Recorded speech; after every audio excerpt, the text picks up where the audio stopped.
মালদায় অভাবী কৃতি ছাত্রের বাড়িতে দিলীপ ঘোষ। সোমবার সকালে ইংরেজবাজারের গ্রিন পার্কে জেইই পরীক্ষায় সফল অভিজিৎ রায়ের বাড়িতে গিয়ে তার পাশে থাকার বার্তা দেন তিনি। জানা গেছে, অভিজিৎ মালদা টাউন হাই স্কুলের ছাত্র ছিলেন। এবার জেইই পরীক্ষা দিয়ে আইআইটি খড়গপুরে সুযোগ পেয়েছেন তিনি। শহরের বাদ রোডের সরকার খাস জমিতে টোটো চালক দাদু রতন হালদারের বাড়িতে থাকতেন তিনি। তার বাবা যোগাযোগ রাখেন না, পাশাপাশি মাও অসুস্থ। তবুও মনের অদম্য ইচ্ছে শক্তির জোরে এই সাফল্য অর্জন করেছেন তিনি। আর এদিন দিলীপ ঘোষের পাশে থাকার বার্তায় স্বাভাবিকভাবেই উচ্ছ্বাসিত কৃতি ছাত্র অভিজিৎ রায়।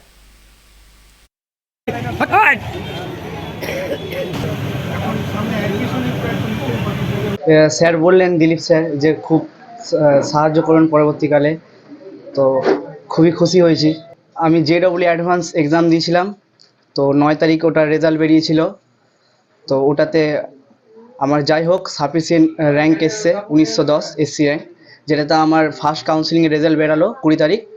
তো আমি পেয়ে গেছি আইআইটি খড়গপুরের ম্যানুফ্যাকচারিং। তো পরবর্তীকালেও আমি যাতে এর থেকেও আইআইটি খড়গপুরে আরও বেটার যাতে ব্রাঞ্চ পাই, সেই জন্য আমি আপগ্রেডেশনের জন্য স্লাইড অপশন চুজ করেছি। তো আর দেখা যাক।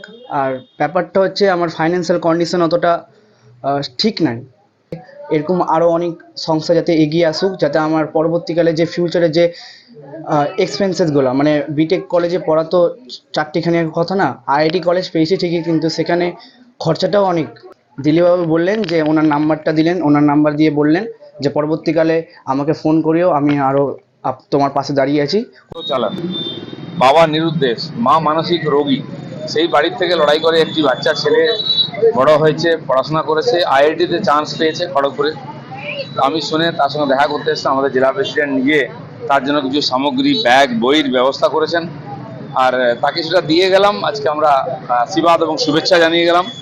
এবং খড়গপুর যেহেতু আমার পুরনো জায়গা, ওখানে গেলে কোনো দরকার হলে যদি সহযোগিতা পাই সেটাও বলে গেলাম, ফোন নম্বর দিয়ে গেলাম।